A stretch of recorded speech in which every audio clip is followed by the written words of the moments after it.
Thanks, Paula. We'll also do a poll about, I don't know, at a natural breaking point, maybe about around 10 to 1 or something like that. So just be aware that we'll be doing that at some point. Okay, I'd like to start us off though by acknowledging the role of colonialism and its place in our past as well as in our present. So we're coming today together from different places across Turtle Island as people who live on treaty lands and unceded territories. We work in a sector whose goal is to address social harms, and we must recognize that the production of these harms comes from the history of colonialism and its enduring practices, institutions, and ways of thinking. Colonialism is with us today, and we must commit to working in ways that reshape these institutions and practices to repair harms and prevent future harms, and to work towards a more inclusive and just future. I invite each of you to reflect on your relationship with the land where you live and work and play and love, and have relationships with other people and the land itself. You might want to put your name in the chat and tell us where you're from today. So the National Safer Supply Community Practice. Many of you joining us today are members, some of you are not. So I'm just going to give a very quick introduction to who we are. We're funded by Health Canada's SUAP program, Substance Use and Addiction program. And we operate through a collaboration between the London Intercommunity Health Centre, Canadian Association of People Who Use Drugs, and the Alliance for Healthier Communities. Our mandate is to support the scale up of safer supply programs through capacity building and knowledge exchange. And the focus of the work that we do is a medicalized model of safer supply, only because that is the most feasible model in the current regulatory context. However, we support advocacy and discussions around how to expand to have to be able to offer a wide range of models that include non-medicalized models, as we know that those are an important piece of providing care and the needs and wants of people who use drugs. So we offer a lot of knowledge exchange events, webinars like this one. We also have workshops and working groups that develop tools and guidance. We engage in community and stakeholder dialogues, and we provide mentorship and support for prescribers and for programs. We have, for example, a prescriber consultation service so that if for new or current prescribers or people interested in prescribing, if you're a doctor, nurse practitioner, you can become a member of this consulting line, so you can check in with other providers about the practice. We also have an amazing website which has access to which gives you access to a whole bunch of resources. Literature, peer-reviewed, gray literature, reports, tools, etc. We have a great database on our website. We also have an archive of all our past webinars and events, workshops like our wound care workshops and other webinars on safer supply and harm reduction related topics and decriminalization as well. So thank you very much for joining us today. Let me pass it over to our panelists and first of all to our moderator, Phoenix. Thank you so much. Hello, everybody. I'm going to say good morning because it's morning for me out in what is colonially known as Vancouver. My name is Phoenix Beck-McGreevy. I am a daily injection drug user.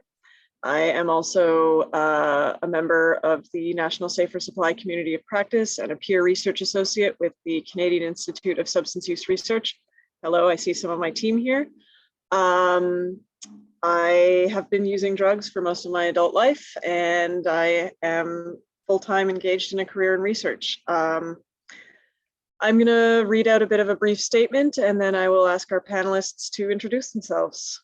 So before we begin the dialogue today, the organizers and the participants presenting here felt compelled to issue a clear statement regarding the risks that those of us presenting today are shouldering by choosing to share our stories with you. In the hopes of improving the lives and well-being of people who use drugs, this afternoon's participants knowingly bear the risks that come from disclosing substance use. And these risks are heightened, particularly for mothers and birthing parents, and even more so by those of Indigenous descent and other people of color.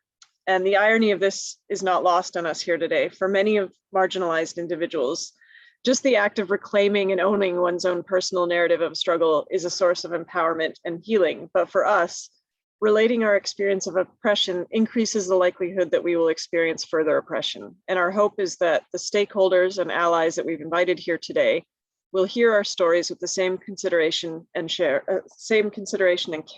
in which they are shared. We are hopeful that those in attendance today will recognize their responsibility to ensure the safety of the presenters, and we engage in good faith that we will not face greater harms due to disclosing our truths here today. It is our expectation that the audience of this webinar will not use, disclose, or disseminate any personal information shared by any of our panelists with respect to their privacy and safety. Thank you. I'm going to go around and ask each of our presenters and panelists to introduce themselves, starting with Claire. Hello, I am Claire. I am a substance user. I am currently on opioid agonist therapy. I'm on buprenorphine in a methadone style system. I also do chemistry, and that's why I'm doing the chemistry presentation today. And I love everything about the National Safer Supply community of practice, and it's super hype about everything we do. So that's me. Thanks, Claire. Can I move? I'm just going to go in order of folks on my screen here. Carrie, is it possible for you to introduce yourself? Thank you. Yeah, my name's Carrie. I'm calling from the stolen lands of the Musqueam, Squamish, and Tsleil-Waututh Nations here in so-called East Vancouver, mother of 2 9-year-old twins. I'm the administrator of a group called PAC, Parents Advocating Collectively for Kin. It's peer and Indigenous led. We work with mothers who are at risk of having their children stolen, removed, or have had their children stolen and removed. So we are doing a training to pay peers to do a training to become advocates across BC. And we're doing respite and emergency childcare. Thank you. Ashley, would you like to introduce yourself? My name's Ashley Smoke. I'm an Indigenous person who uses drugs, and I live in Port Hope, and my reserve is called Alderville, and it's a little like a half an hour northeast of where I am. And yeah, I'm the secretary for the Ontario Network of People Who Use Drugs, and I do a whole bunch of different stuff in the community. Oh, and I'm on Safe Supply. Thank you, Ashley. Nat, would you like to introduce yourself, please? My name is Nat Kaminsky. I'm located in the region of Peel, which is the traditional territories of the Anishinaabe, Huron-Wendat, Haudenosaunee, Ojibwe, and Mississaugas of the Credit First Nation. I'm also a harm reduction outreach supervisor in my region, and the president of the Ontario Network of People Who Use Drugs. I'm also a mother, a parent to a very active 5-year-old that will most definitely interrupt us today, and a person who uses drugs. Thanks, Nat. And last but not least, Hawkfeather, would you please introduce yourself? Hi there. I'm just going to put on my video for a sec so you can see me. But I do tend to leave it off because I also have a 5-year-old. And yeah, that child has absolutely no boundaries. So I just like to keep the camera off because he can't really consent to being on screen. So yeah, I keep it off. Yeah, my pronouns are they, them. And I'm calling from the colonially known of Vancouver area. I put my territorial acknowledgement in the chat. And yeah, I'm here primarily as a person who is a substance user and a birthing parent. And I wear a lot of different hats in a lot of different organizations over the years. Right now, I'm the regional peer coordinator for Northern Health, which is one of BC's health authorities.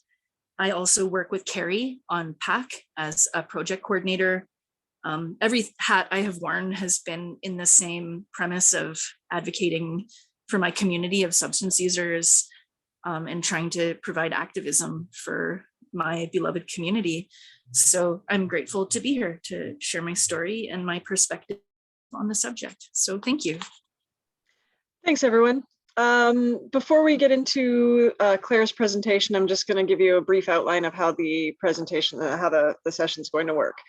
So basically, Claire will be giving us a presentation on the chemical and scientific side of UDS, and then we will do a moderated discussion among our panelists about the impacts of urine drug screenings on people who use drugs. And at close to the end, we will do a moderated Q&A, so please listen closely and think of anything that you would like to ask our panelists. And with that, take it away, Claire.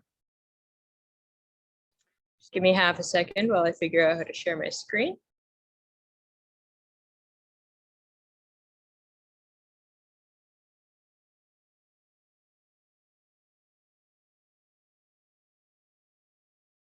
All right, so can somebody confirm to me that the screen is shared? We're Yep. all good to go?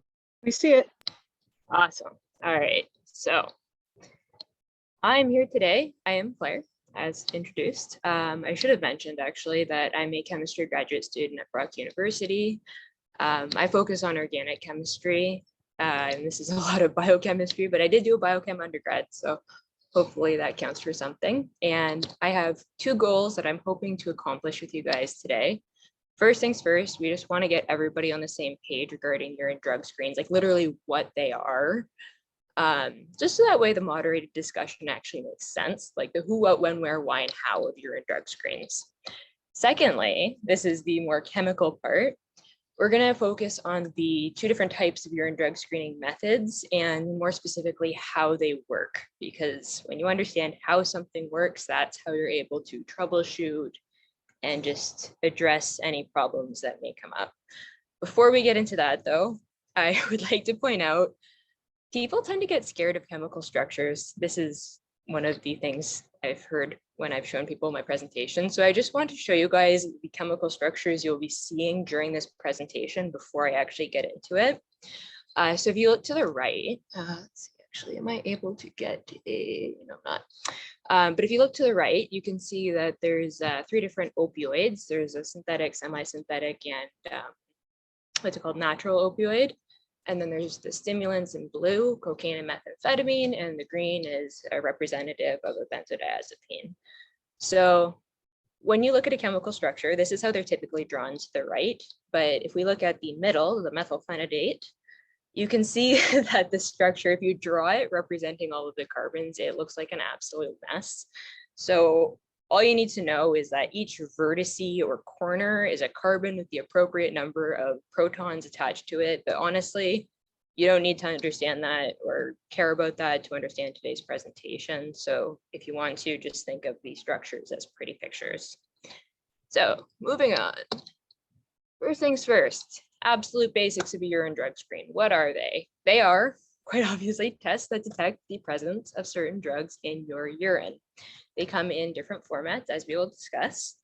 You can use many different matrices, which is just bodily fluids, effectively, to test somebody for drugs. You could test their blood, you could test their hair, you can test their urine. Urine tends to be the preferred matrix, simply because it's easy to collect. You just pee in a cup. There's very well-established protocols, and the window of detection, which is just the amount of time that the drug is actually detectable, is reasonably long for urine screening. And I think I can actually give myself a laser pointer, so I'm just going to do that quickly. Arrow options, nope, subtitle, nope. Enter. Anyways, yeah, but there are limitations to urine drug screens. And one of the main ones that people tend to get worried about is tampering. There's also extreme variance in detection time, and just this isn't specific to urine drug screens, but just drug testing somebody in general, especially in a medical context, especially when it comes to substance use, there can be some trust implications between the client and the healthcare provider, because it kind of implies that you don't trust your patient.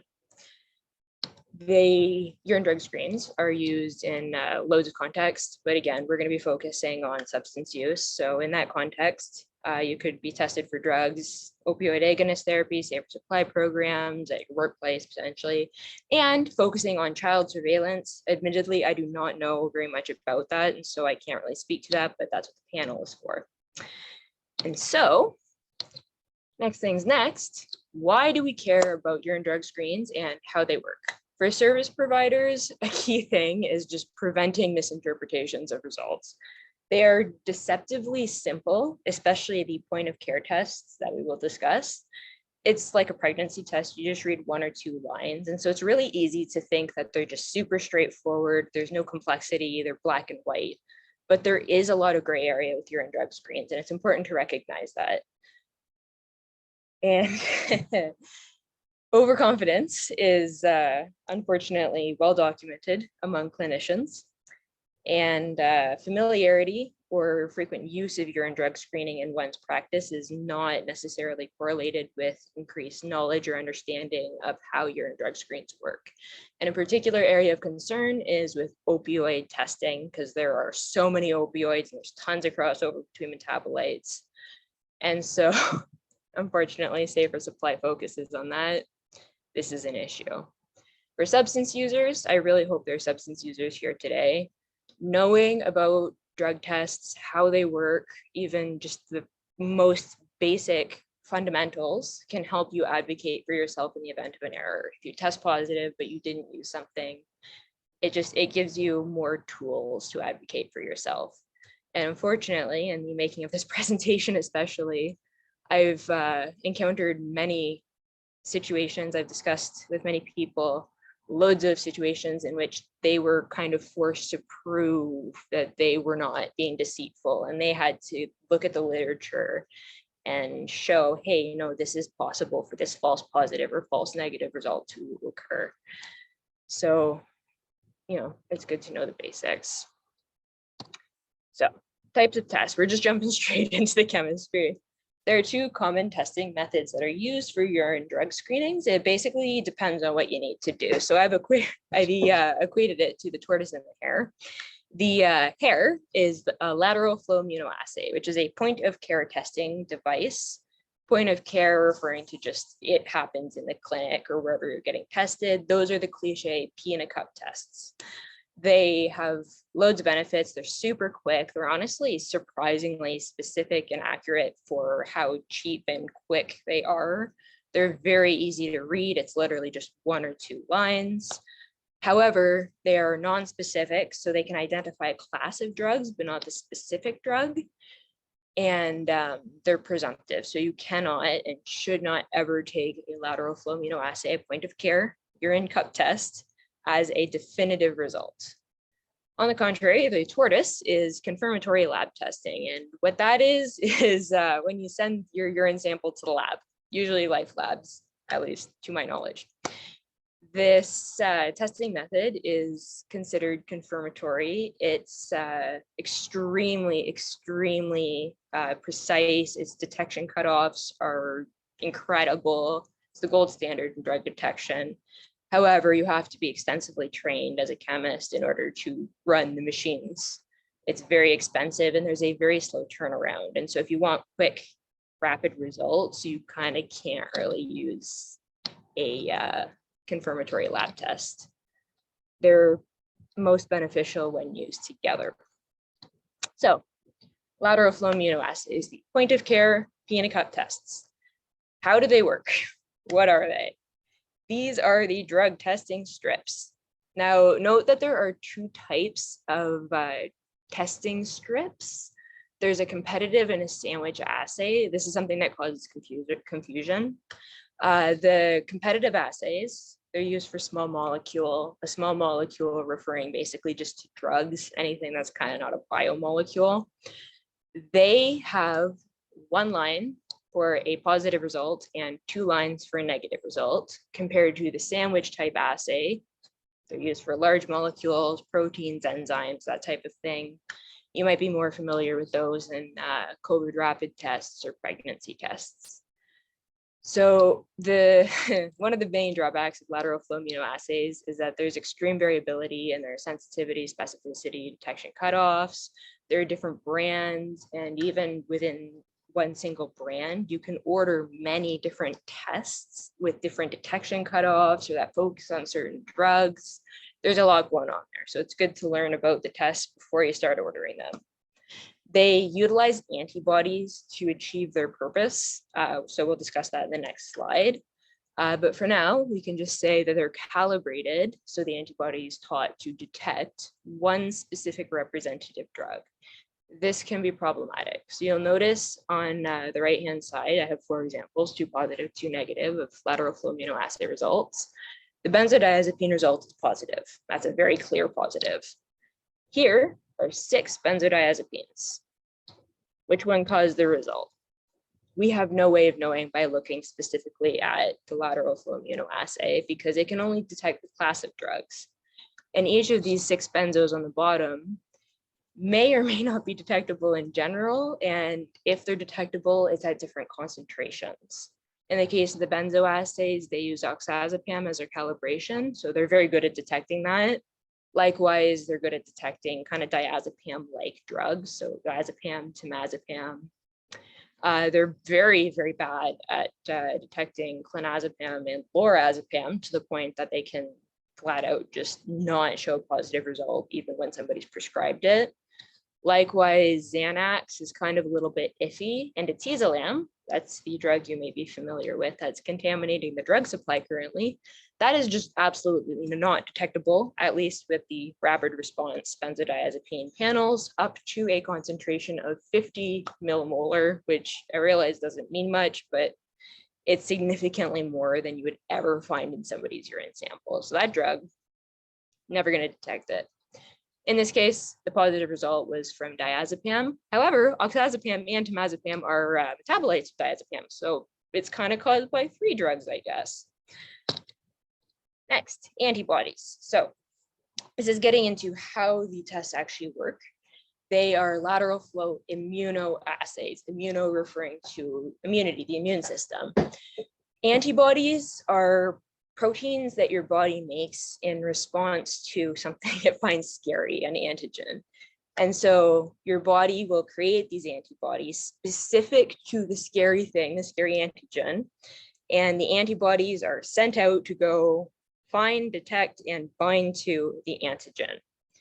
This is what happens very, very simplified in your body. In the case of lateral flow immunoassays, this property is exploited, and drugs are used as the antigen instead of a natural antigen, such as a bacteria or a virus. So you basically force the antibody to identify or to recognize a certain drug as an antigen, as a scary thing, instead of a natural substrate. So if we look to the right, I don't think I can pause it, unfortunately, but this is a anti-morphine antibody. These things are massive to the point that they're drawn in a ribbon structure, as you can see.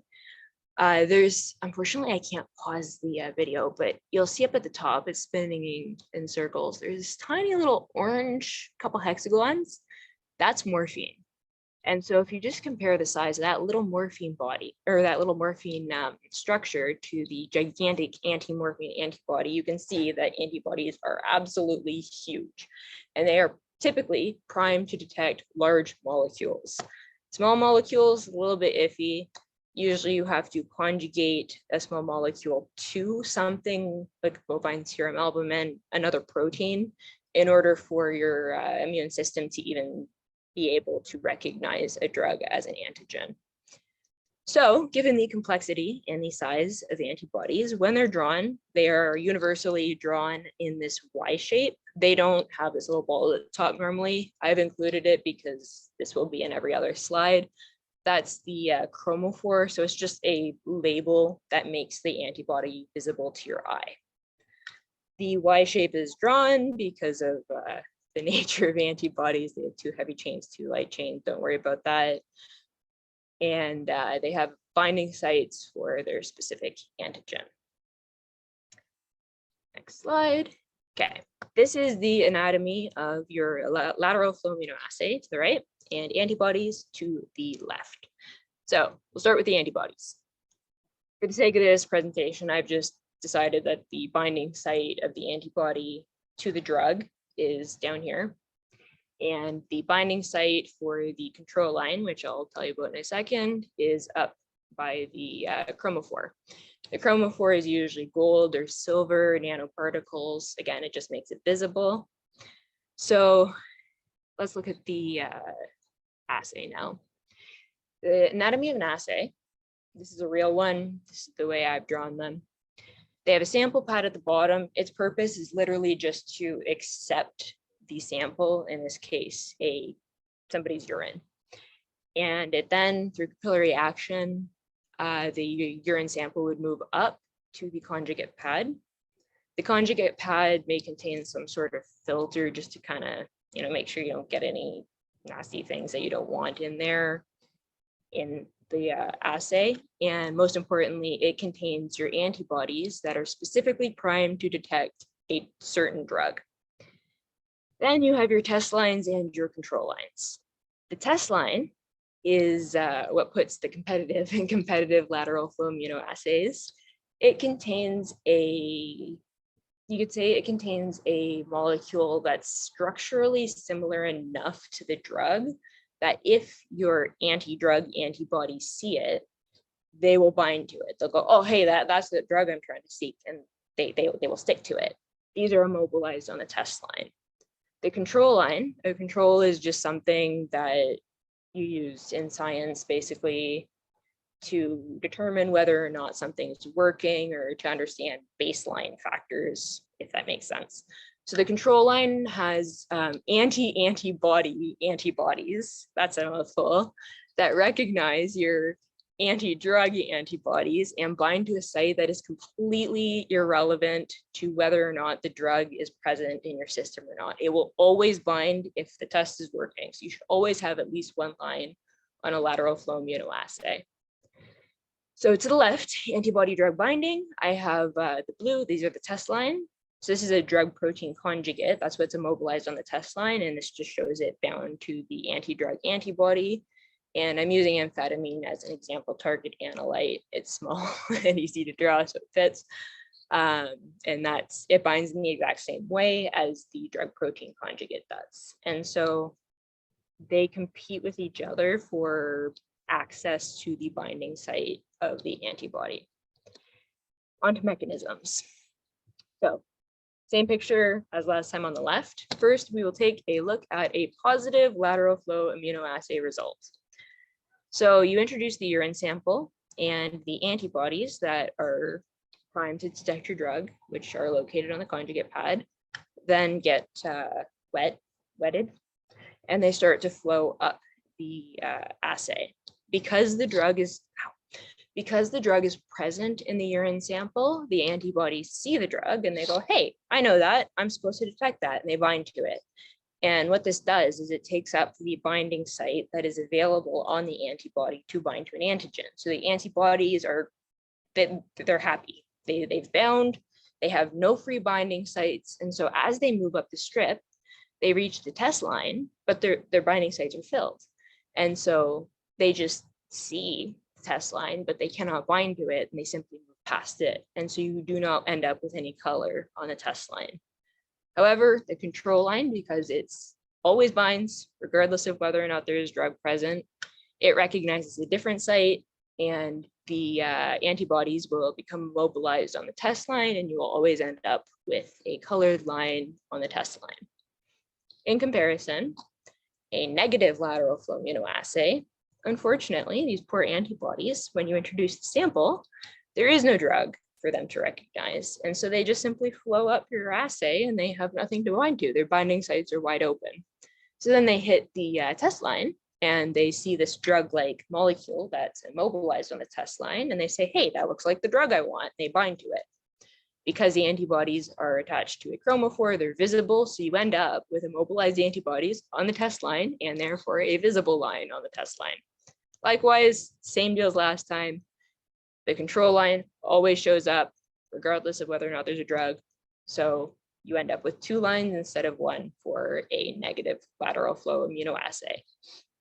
Moving on to confirmatory lab tests. This is a picture of the HPLC in my lab that I'm sitting next to right now. So gas chromatography mass spec, or HPLC, which is high performance liquid chromatography tandem mass spec. I'm so sorry, that should be MS/MS. That's an extra S in there. They can effectively be considered the same thing.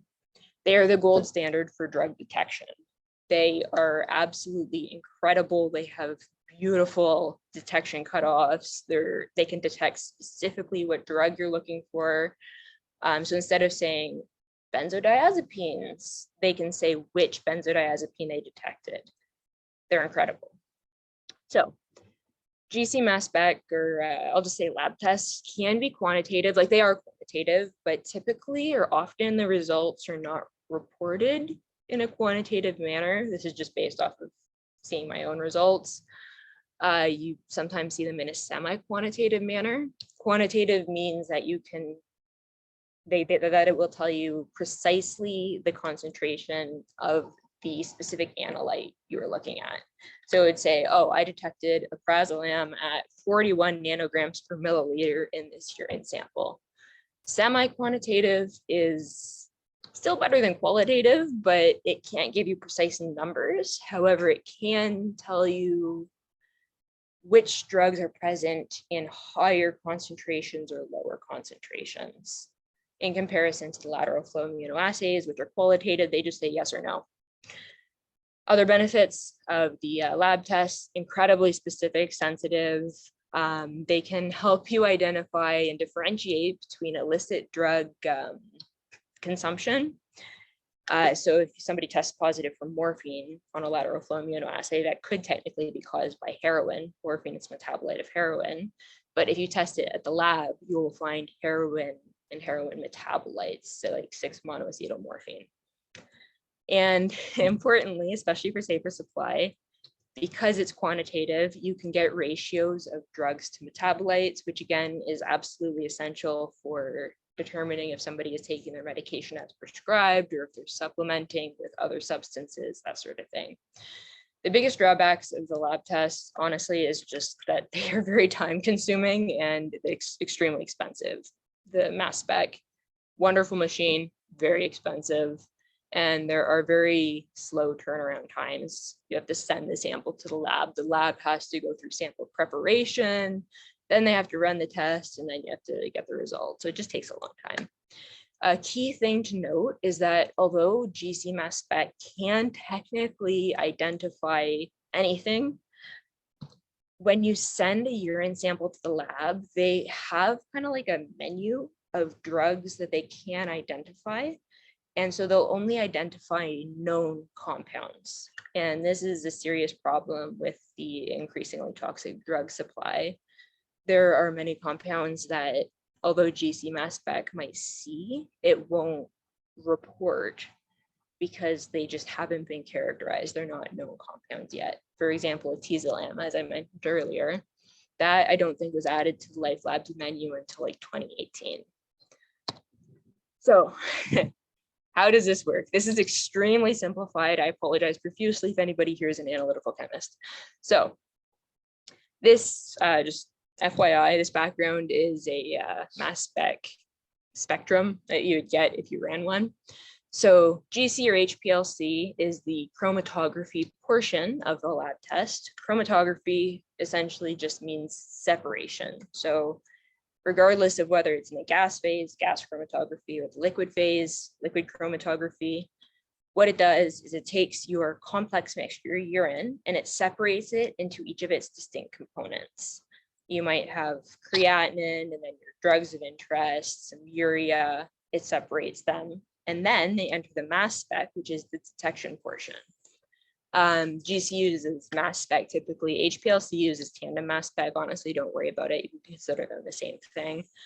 The whole point of mass spec is that it's very, very good at identifying specifically what drug you have and also ratios.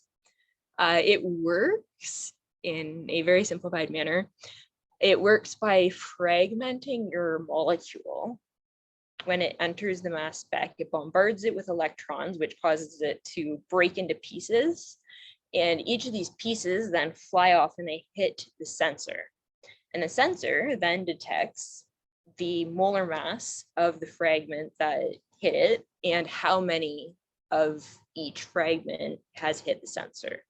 And that's how you end up with a spectra like I have in the background here. So this is a ferrocene compound. This is not a drug. This is just an example. But you can see exactly what drug you have. Every single chemical, every compound has a very unique spectra. It's like a fingerprint for drugs. And so it's invaluable for drug detection. Now we're going to look at some of the kind of issues or impacts that different drug classes have on the drug testing methods I've mentioned. So this is mainly going to focus on the lateral flow immunoassay. Sorry to rip on it, but it's not infallible, that's for sure. So opioids are extremely diverse as far as drug classes go. You have morphine, which is still to this day, nobody's come up with a total synthesis for morphine. So it's still extracted from the opium poppy, Papaver somnifera.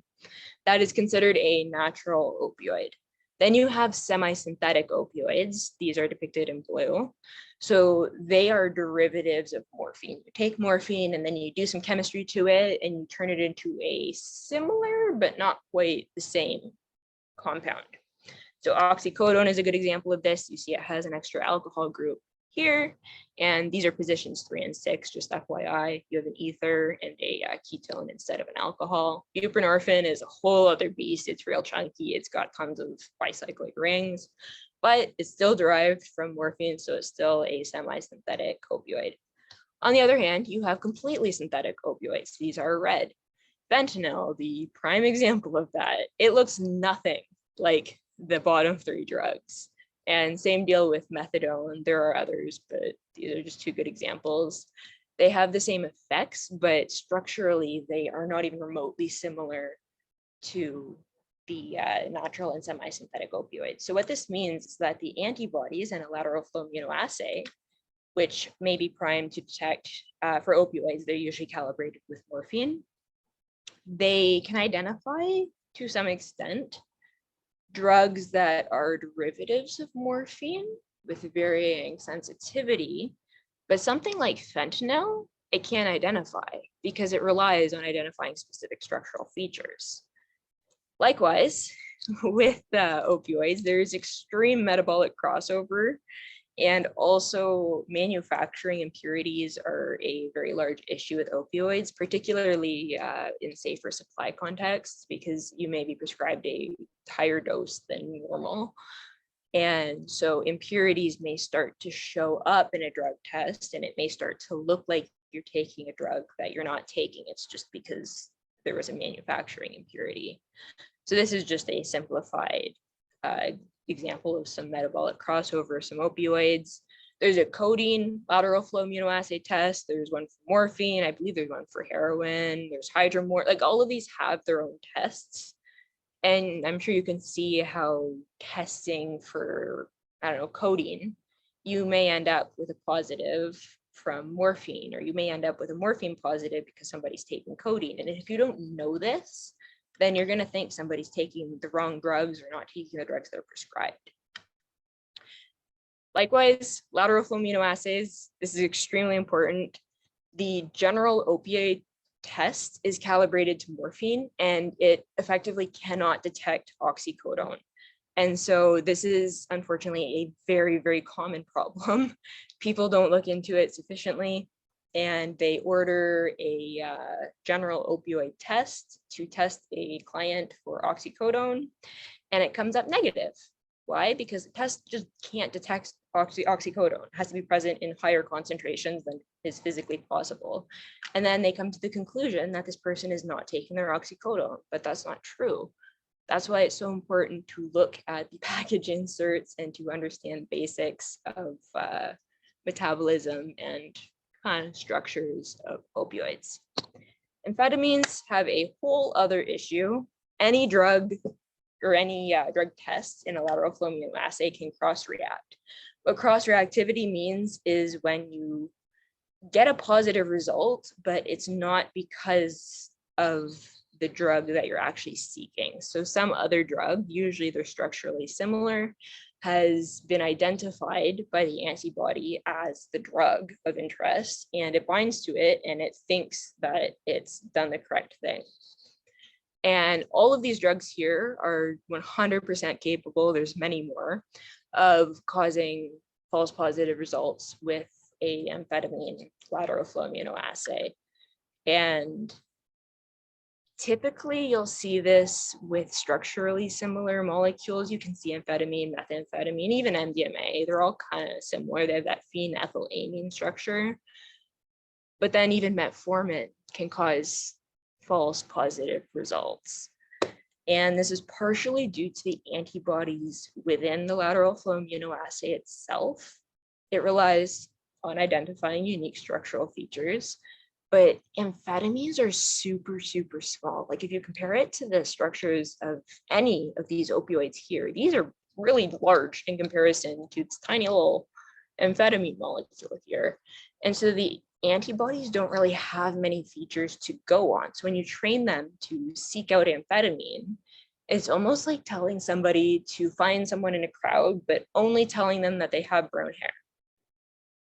Like it's just, you don't have enough information to go on. And so you might start selecting every single person you see with brown hair because you don't know anything else. Otherwise, in the case of the assay, if you set your detection cutoff extremely low to try to prevent that, then you may miss the person you're seeking with brown hair and misidentify somebody else. Another issue, this isn't really the science behind drug screens, but it's important to mention. Tampering is a big thing. Tampering is defined as just an attempt to obscure the observed results of a drug test, typically one of the urine cup lateral flow immunoassay tests. There's many different ways of tampering, one of the most common being dilution.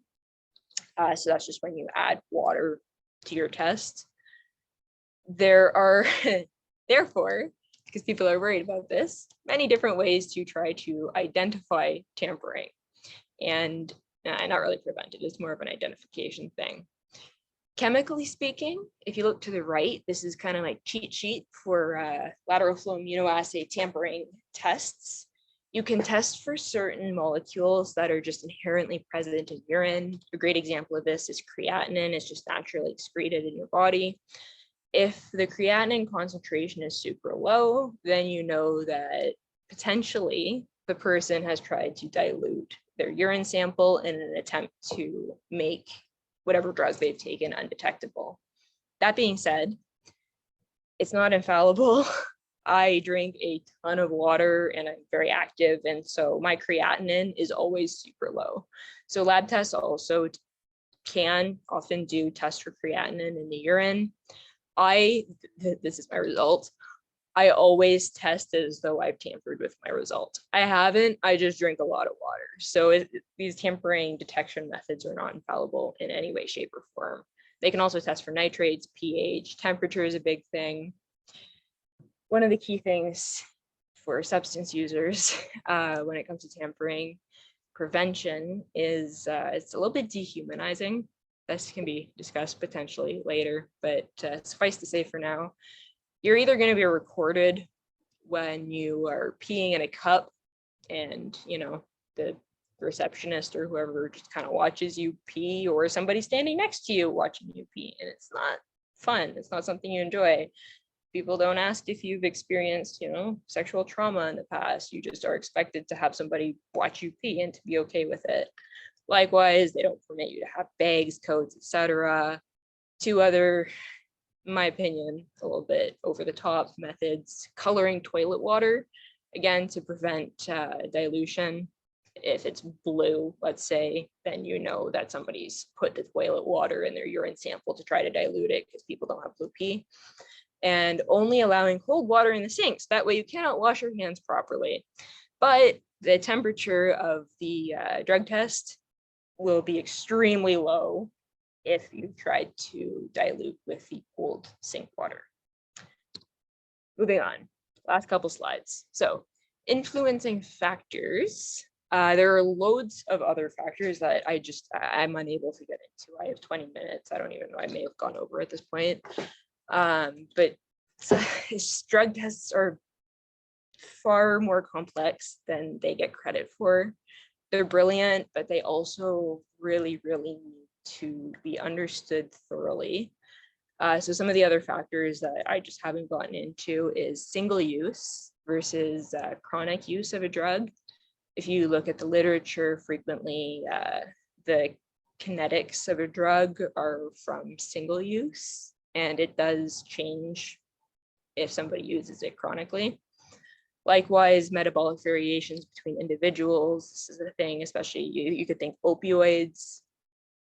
Some people have the inability to metabolize codeine, and that may influence their drug screen results. The distribution of the drug in the body, drug-drug interactions. Some drugs can inhibit some of the enzymes that inhibit the drug you're seeking. That can change the results. The pH of somebody's urine. If you're a physician, I'm sure there's cases where you acidify or basicify somebody's urine if they overdose on something like aspirin. So it's just, there's a lot of things to be aware of. Please look into them if you use urine drug screens. The other, I really want to hammer this home. Lateral flow immunoassay tests, the cup tests, are not confirmatory. They're excellent for giving you a rough overview of what somebody may or may not have taken, but you should not be taking that as law. And likewise, lab tests, they are considered confirmatory, but they're not all encompassing. They can't detect every single substance. And given the nature of our constantly changing drug supply, it's very likely you may encounter somebody who is, say, physically dependent on benzodiazepines because they've been taking benzodope, but it just doesn't show up in the drug tests lab or immunoassay because it's a research chemical benzo, and that can impact how they are treated. Maybe they need to taper off of benzodiazepines, but just nobody's aware, and they're unlikely to be aware as well. Likewise, punishment frequently associated with urine drug screens, unfortunately.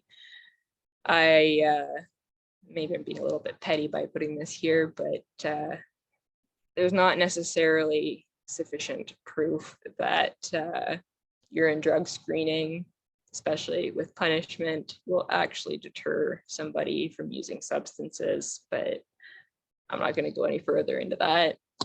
Last slide. So additional factors I didn't get to talk about, look into it, please, if you use these drug screens. Drug screens, they have severe consequences. Again, there's the whole child surveillance thing, which I do not know about, but that is a huge deal. I can only imagine losing your child. That would be horrible, especially if it was because somebody just used the wrong immunoassay test to test me. And so it's kind of your job as the provider to learn about the test you're using, learn the pros, cons, sources of error, what it does not do. And if you're ever in doubt, talk to the lab, ask them how to interpret the results. They're useful for monitoring, adherence to treatment, but keep in mind that whether it's a lab test or a lateral flow immunoassay or anything else, no drug test in the entire world can compete in terms of cost and efficiency, time, with just having the client tell you if they've used drugs or not. And that's why it's so essential to have a non-punitive, trusting, positive relationship with your client. If they feel they can tell you about drug use, then I'm not going to say the tests are obsolete, but it just makes things a little bit easier on everyone. Hearing directly from those whose lives are impacted by these tests is absolutely crucial. That's why we're having the panel we will discuss in a moment.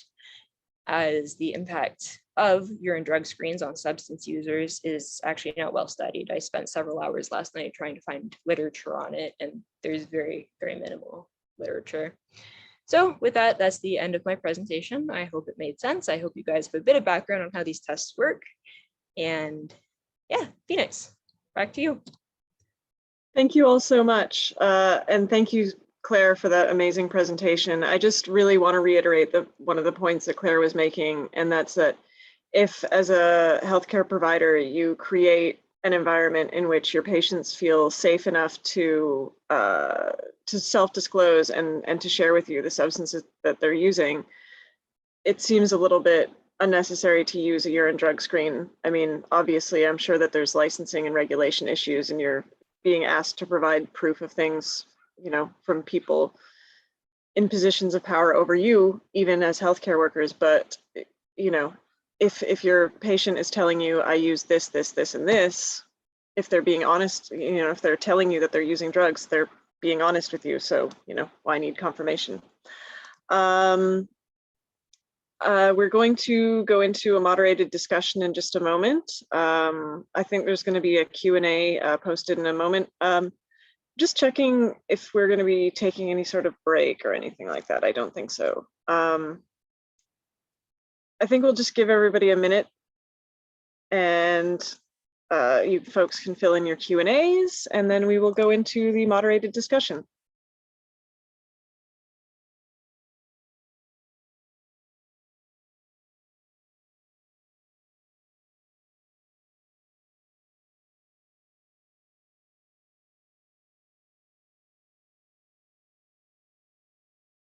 All right. So the questions are primarily in sort of like realms. You know, there's like 5 different questions with subtopics that basically address different issues faced by parents and people who use drugs regarding UDS. So we're just going to jump right in. Panelists, if you would like to answer a question, please raise your hand. And it would be great if those who are able to could have their cameras on for this.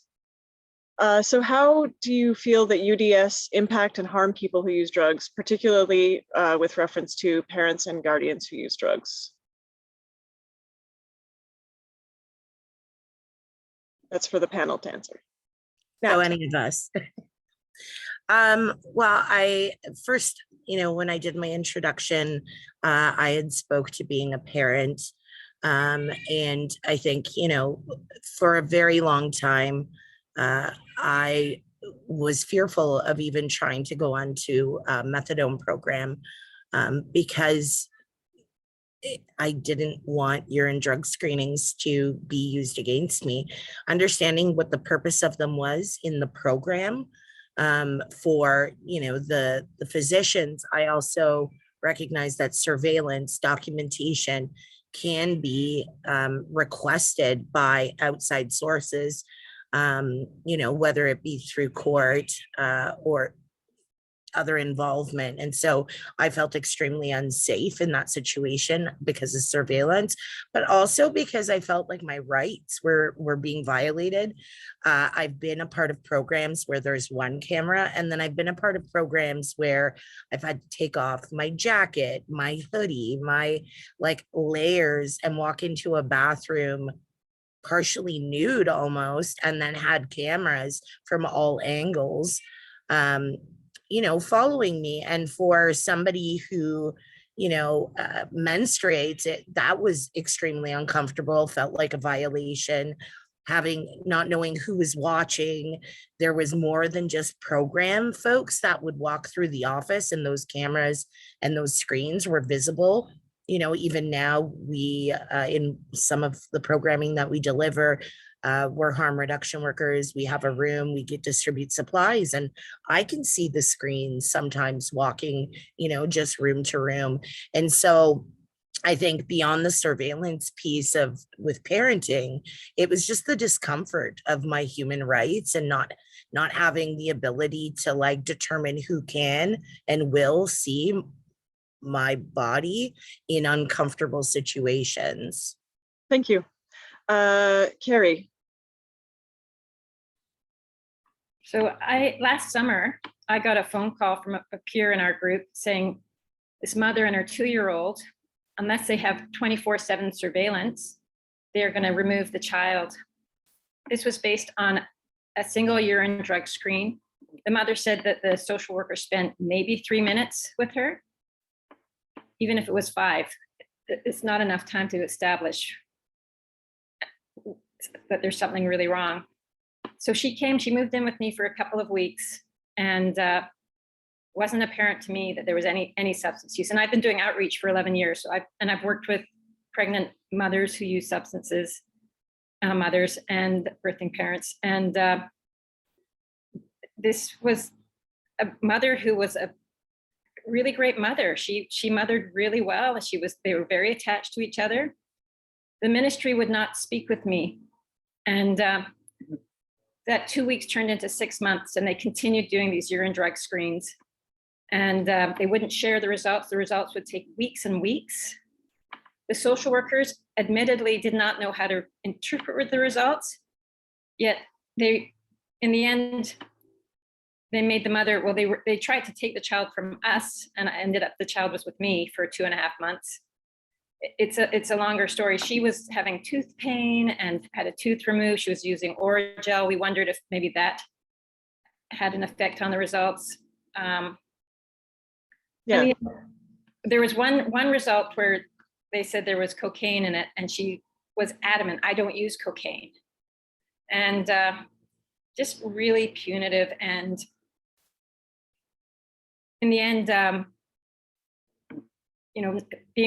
being separated from her child, where that was her life, the substance use, maybe it was there in the beginning. I have no idea. It wasn't apparent to me, but then it did become a problem. And I think it was caused by having her child removed. And we also know that mothers are at high risk of overdose when their child is removed. There've been studies. Yeah. And they discard the mother. They don't follow up with her at all. Yeah. So basically we're seeing a trend of urine drug screens being used as a tool in the toolbox of child apprehension. And so the proper understanding of UDS and the proper application of them is really important to try to prevent that. I just want to make sure that we're staying on time. So I'm just going to check in with Ashley really quick, and then Hawkfeather, sorry, my mouth is not working. So I think one of the major issues is that child apprehension systems, they hire workers that aren't educated on urine drug screens and aren't educated on drug use, and then they don't offer the proper trainings and the proper information to then work with people around their drug use. So like I had CAS try to dictate my treatment plan based on if I was getting my urine drug screens done weekly in front of somebody. And they tried to literally dictate my whole treatment. And I think just feeling like they have that much power over someone's life is a problem.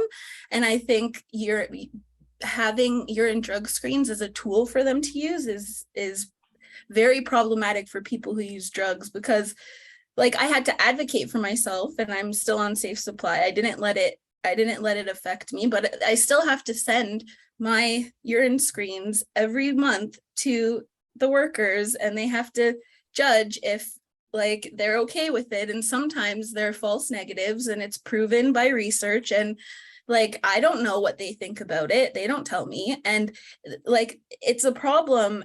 And it has big impact on families. It has big impact on children and then generations to come. So I think when looking at the harms, I don't even think it's necessarily just people who use drugs that are harmed. It's all the people that we are around, our families, our kids. And the stigma is just so crazy that I think society can't wrap their heads around the fact that maybe we would tell the truth about what we're using to our doctors because it would help us, maybe. I don't know. Yeah, absolutely. Hawkfeather. Yeah, I'll be real quick. I also, aside from the surveillance on a big level here, I really think that people just need to look at their biases, including care providers, because when it comes right down to it, this isn't how other patients are treated. No other patient would be asked to pee in a cup in front of a stranger to validate their needs. It just would absolutely never happen. And, you know, we're looking at a country that's supposedly addressing a massive overdose crisis. And the best practices in place for that are supposed to be that efforts are, you know, culturally informed. We're supposed to be lowering stigma. We're supposed to be, you know, changing our practices so that we're accepting that substance use is even a valid practice for people. But here we have these completely, it's othering. You're othering us. It's treating us absolutely different than every other patient. It's using medical science that is flawed to validate our worth, basically, still. And I really still think it just sends an overall message. It sends a message that we're untrustworthy. It sends a message that it's acceptable to other us. It sends a message that we are lesser than, that we deserve less dignity, that we basically are shit. Like it's a message that we are less valuable, and drug users internalize that message to such a massive degree. And then people question why there's barriers to care. These are why there's barriers to care. We don't want to be treated with less dignity than anyone else. We want to be treated with basic respect. And I think that's just a universal truth. And I don't want that to get lost here, that no one here would want to be treated like this. This is just a very dehumanizing and stigmatizing way to treat another human being. And I want that to be super, like, I know that being scrutinized and watched and having our children apprehended is the above all message here. But we also want drug users to stop hating themselves and to love themselves, whether they're abstinent or whether they're active users. And that requires a real shift in people's perspective of drug use and drug users. And this is where we start, by changing these outdated and unnecessary practices. Thank you. That flows really smoothly into our next question, partially. And that is, what are some of the emotional and physical impacts you've encountered from urine drug screening, such as stage fright, discomfort, humiliation, bodily autonomy, and hygiene? How do those intersect with the right to access OAT and safer supply? Nat. I think my hand shot up by accident, but you know, I spoke earlier about things like the discomfort of when you're menstruating and having to like provide a urine sample to a doctor in a small space, not having access to warm water in order to be able to wash your hands, having to like carry that sample through to somebody else that like approaches it with like without care, because the people that we're passing our samples to often in like say a methadone clinic as opposed to safe supply are often people who are paid like $14-15 an hour, don't have a medical training, and lack a lot of those like what is it, bedside manner that like within a testing facility like Life Labs, let's say, they do have a different approach to that. And I think that, you know, when I think about discomfort, it's also that relationship with the person that you're passing your urine sample to. I've had people like scoff, you know, or like approach things in a very unprofessional manner, like, oh, you know, your urine smells off, you should go to, well, somebody's standing in the line to pick up their dose. And that's just such a humiliating like interaction that you're having in front of other people that are also going through that same thing in a very public way. So yeah, I think that's what I wanted to add. Thank you. Ashley? There was a time when I actually developed OCD around peeing because I had to pee in front of someone. And then it got to the point where I had to count to 100, then 200, then 300. And like, it just wouldn't happen. And I had to go to my psychologist and everything and ask like, what is this? And then apparently I developed OCD at this point. So like like it had real psychological impacts on me, I think. But like other than that, I think to allude to what Hawkfeather was saying, like not being trusted. And like when you go to Life Labs now, like that's where I go now, and they make you like give your pee right away so they can put the temperature gauge in there and make sure that you're not trying to like lie and use someone else's pee, even though like we're on safe supply and methadone. We already have things in our system, so like to really like try to cleanse ourselves, it's really pointless, because then you just know we're using our urine in a different way. So I don't know. I think it's that not being trusted part was really like affecting me when I go, and like even now, like I don't like going to that same place because they also take my blood and they can never find a vein. So like it's like then they put 2 and 2 together and they give me weird looks and stuff. So yeah. Absolutely. Yeah, I've had that same experience. Hawkfeather? Oh, I have too, that exact same. I have trouble finding the vein, and then you know they're just rolling their eyes at you. I actually kind of even want to expand on what I was saying earlier. I feel like in the changing face of healthcare when it comes to substance use, we're expecting patients to be able to come in and self-advocate in a way that takes quite a lot of empowerment, because this exact request of needing safe supply up until about a year ago was red flagged as drug seeking. And now we're expecting patients to come in and disclose something that's incredibly dangerous and historically has caused a lot of harm to disclose. But now we want you to openly disclose that to a care provider that has absolutely just stripped you of your power.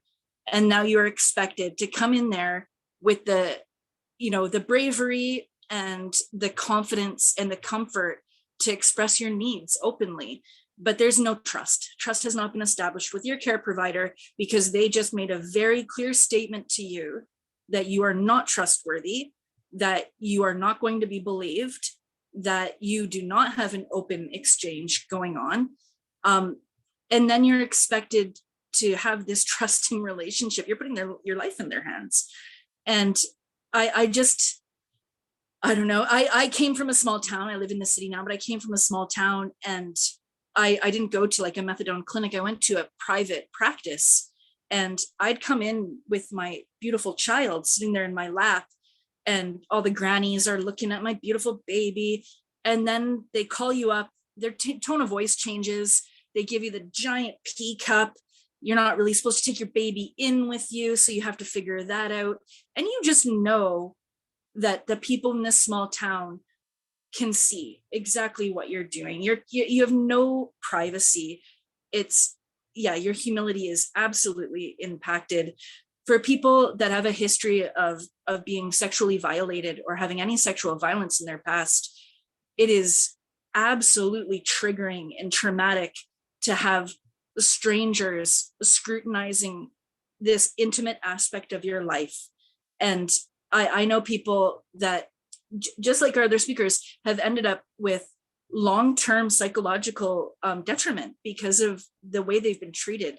And I feel like it's really just kind of casually shrugged off that this is something that is harmful to drug users, because truthfully, it doesn't seem to matter if it's harmful to drug users. It seems to matter more that we get put in this box, and I just can't really comprehend that. But it's humiliating. It just absolutely makes it so I can't have a workable relationship with my care provider. It is just the biggest barrier to open care that I could consider, that someone demeans you instantly. That's, yeah. Absolutely. Thank you. Claire, did you have a quick comment? Yes, Hawkfeather, oh my God, you made so many good points. The trust thing is absolutely huge. I make an explicit point of always trying to tell if I've used drugs, because I always test negative. I don't know, I drink a lot of water, but I try to tell them anyways, but then because of the way the system is, I get punished anyways, and I get tested anyways all the time. It feels like no matter what I do, I'm never going to be trustworthy. I've been put in my box, as it were. And your other point too, nobody asked me if I've ever been sexually assaulted. Yes, I have. And yes, that does impact me, having somebody watch me while I'm in the bathroom, but that doesn't matter. That's just the way things are done around here. And at least at my clinic, you can kind of see other people's urine samples and people can see yours. There's been many times I've noticed other people. I'm like, oh, wow, the color and quantity of your pee probably indicates that you have X, Y, Z thing. Like, you shouldn't be able to see that about people. That's private information, but it's just out there for everybody to see. You put your pee on a ledge in front of the waiting room. And then, yeah, also, like when you're on your period or something, when you hold a tampon aside, I feel like I'm secretly, like I look like I'm tampering or something because I got two hands in the toilet, but like I'm just trying to give a sample.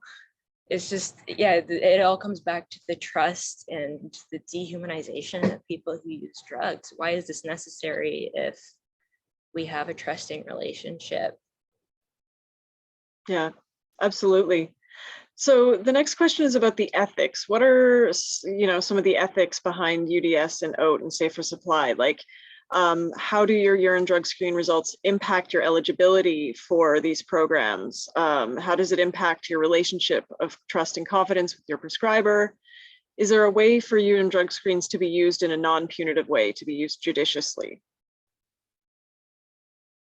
Claire, did you still have your hand up or no? Okay, Nat. So I think, going on to safer supply, because I am a patient, for the first thing that I noticed was that I just used a normal bathroom, and that was like something foreign to me. Like, should somebody be watching me? Does somebody come in with me?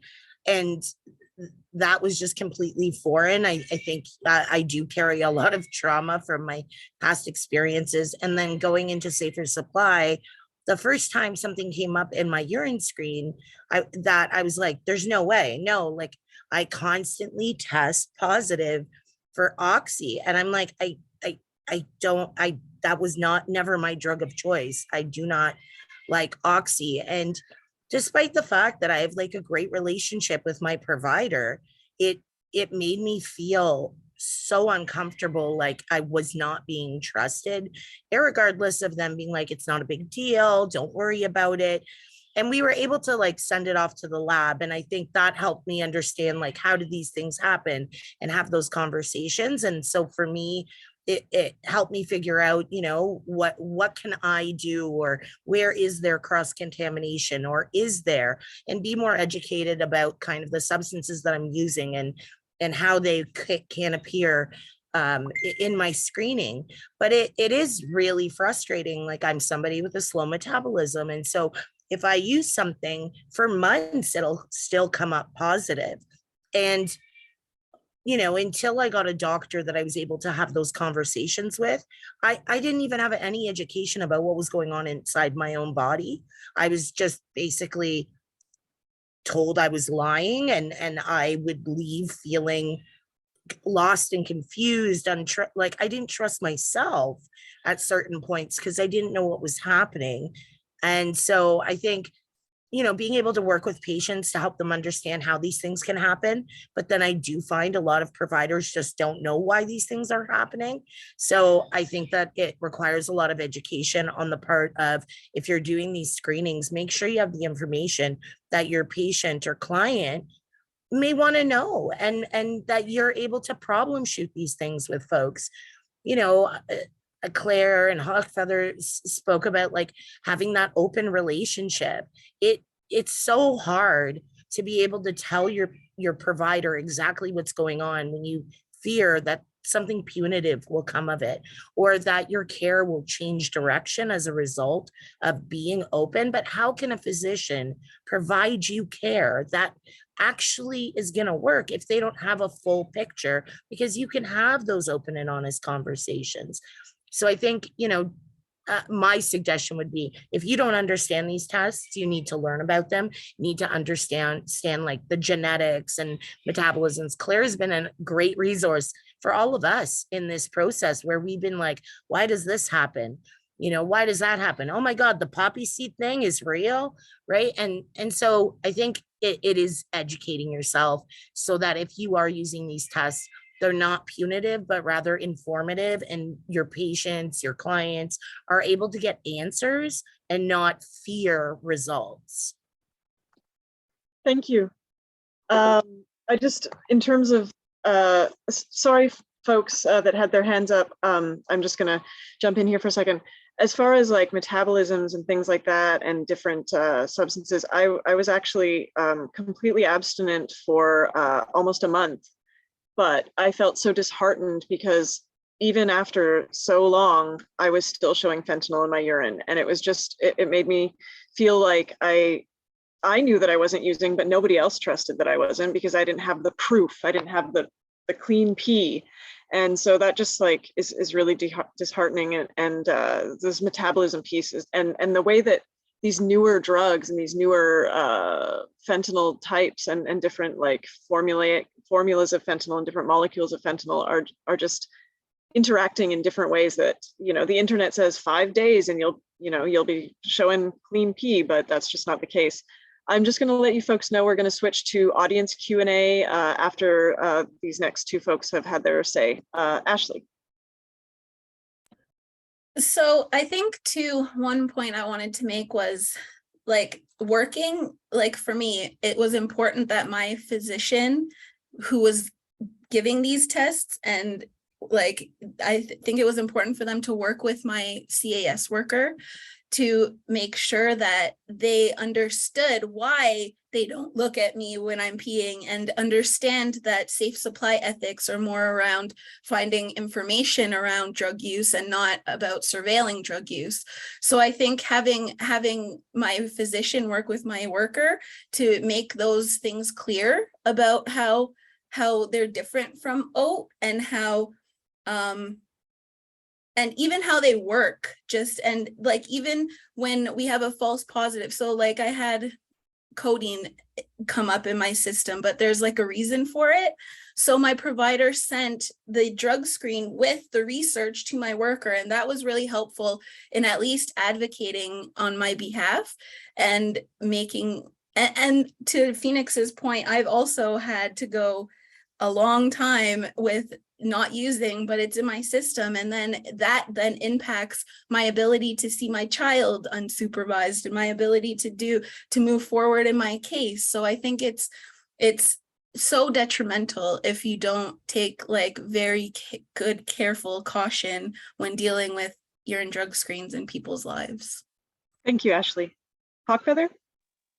Yeah, I just kind of wanted to touch upon the fact too that we still really focus on the injustice of urine drug screening because it can show false positives and all these things.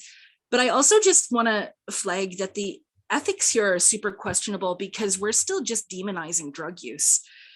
It's still dirty if your pee is positive, you're dirty. It's clean if there's no drug use. It's still a measure of you being morally flawed or not, you being worthy of parenting your own children or not, you being worthy of having a say in your medication and your well-being or not. And we center a lot around conversations focused on, but we're abstinent and we want that to be reflected and stuff, but there's nothing wrong with not being abstinent. And until we really move to that reality and really change our focus to incorporate that as a part of well-being for people, it's going to continue to be unethical to do urine drug screening because it is still just trying to highlight that you are flawed if you are substance using. The only way that any medical tests can be done judiciously is if they're done consensually.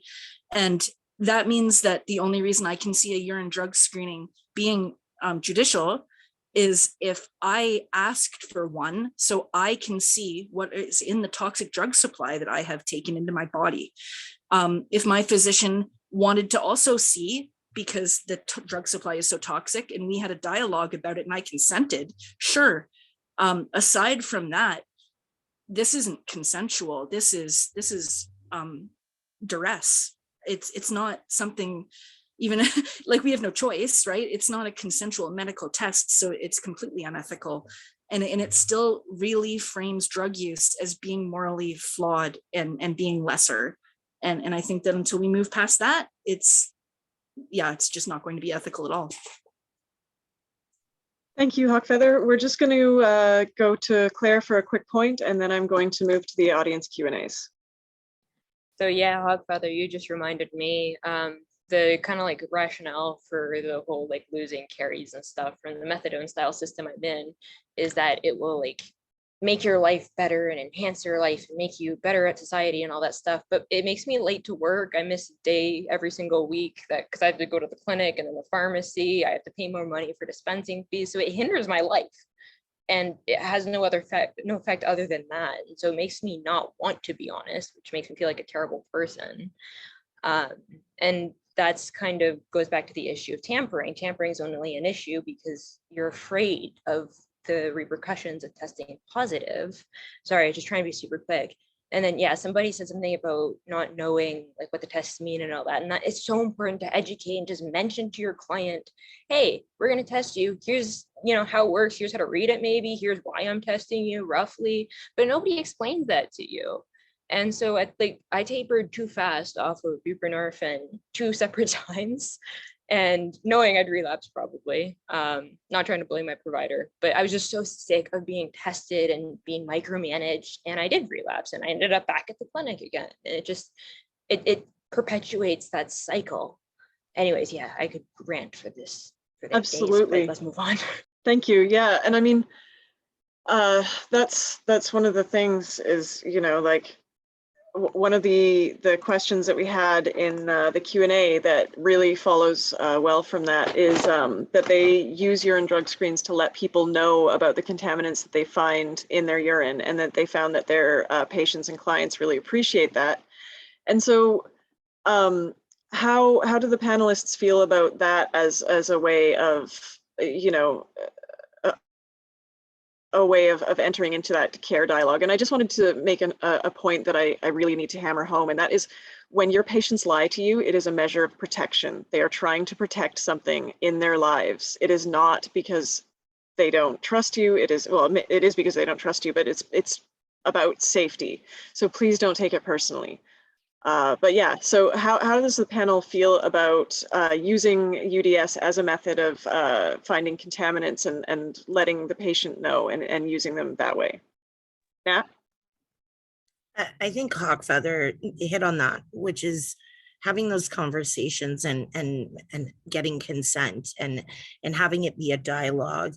And because I'm a snoop, I went into the Q&A questions and I read some of them. And so I see folks from programs that are saying, these are regulations and things like that. And I've been able to have great conversations with my provider where I've said, I've used XYZ.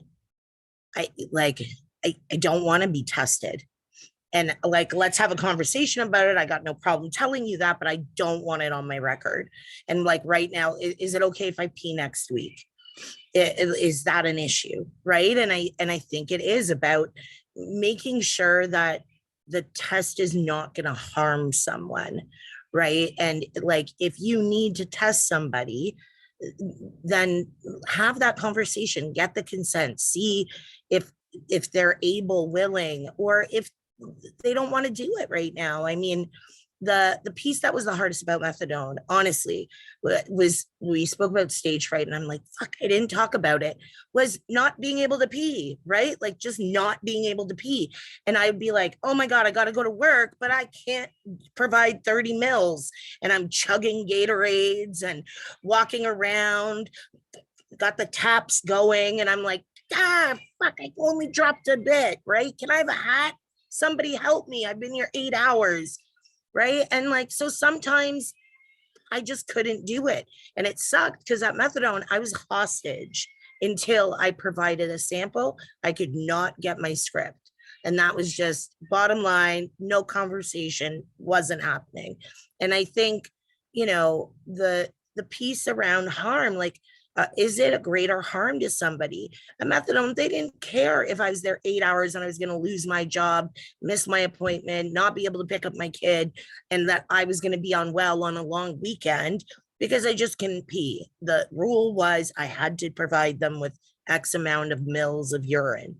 And I think, going into any relationship now with a healthcare provider, like I don't have healthcare providers that I don't have conversations with first before I become a patient, because I do not want to get into a relationship that is going to harm me. And I do not want to get into a relationship I'm going to be documented as difficult or as problematic because I stand up for myself or I refuse to participate in whatever I'm being asked to. And so it's important that you have those conversations with whoever you're serving and that you're able to, one, explain the process, why it's happening, how it's documented, who's going to get access. If you just need a urine drug screening to verify that the medications are in somebody's system, why not make a note that a conversation was had if somebody's not willing to provide a urine sample that week?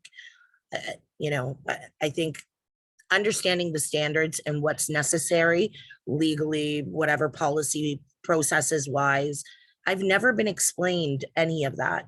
Granted, my doctors have worked with me around meeting my needs, and I think that's the most important thing to do when talking about this. Thank you. We're pretty much out of time. I just wanted to see if there was anybody on the panel that had just a really quick response, and then we'll wrap up. Claire? Yeah, I just want to say regarding the identifying what's actually in somebody's urine, that's super beneficial. That gives you information as to what's in the drug supply currently. That's very valuable, assuming it's used non-punitively. And especially for identifying if you have somebody who's a prospective opioid patient, maybe there's benzos in their urine that they've unintentionally been taking, and maybe they need to be prescribed and tapered off benzos. So I'm a huge advocate for that in that context. Punitively, hell no. Thank you. Hawkfeather? Yeah, I just wanted to say that we know the drug supply is toxic, and we need to still be able to consent to medical tests when it comes right down to it. You're taking a test that is going to communicate that there are drugs in our system that we didn't even consent to taking, and the results of that test can destroy our lives. So you can have your child apprehended because you test positive for fentanyl, and that might not even be the drug you thought you were taking. That to me has this real paternalistic aspect to it that makes me really uncomfortable. I still just think patient care is always done best if it's just open and consensual. Informed consent is even better. But people absolutely are losing their children because the results of these tests, they'll say yes to benzos, yes to fentanyl. And again, people maybe didn't even know that that's what they were taking, and they can lose their child because this test showed that they had fentanyl show up a week ago or whatever from something that has nothing to do with anything. So I think people should be super mindful of the ramifications in our lives from those tests. Thank you so much. I'm sorry we didn't get all the audience Q&As, but I really appreciate all the panelists. Thank you so much for sharing your perspectives with us. Thanks to the audience for being a fantastic audience, really insightful questions. We just need to do a complete and total societal paradigm shift around the way that we view drug use and drug users. Thank you all. I'm going to turn it back over to Rebecca. Thanks, Phoenix, and thanks to each of you on the panel. Really appreciate you being here and teaching us all about UDSs and the impacts that it's had on your life. We will be sharing some of the resources from today's webinar up on our website, and you can visit our website. I'll ask Alex or Robin or Fola to just pop our website into the chat for me. We also will be asking you to complete a survey about today's webinar, just to help us inform our directions for our work and just to provide some feedback for the panelists. But again, thank you very much to each of you. Felix, thanks for moderating today. Claire, we loved you. You got all the nerds in us really super excited and happy. Nat, thanks so much for being here. Hawkfeather, it was great to have you join us. And Carrie as well, really appreciated your presence and sharing with us your experiences. So big thanks to each of you. And with that, I'll say goodbye to everyone and hope that you'll return for future events that we're having. We are doing a Hep C and Safer Supply webinar in July. That's going to be co-hosted with Katie. So that's coming up. And you can find more information about our events and how to become a member of the community of practice by going to our website. Thank you. Thanks, everyone.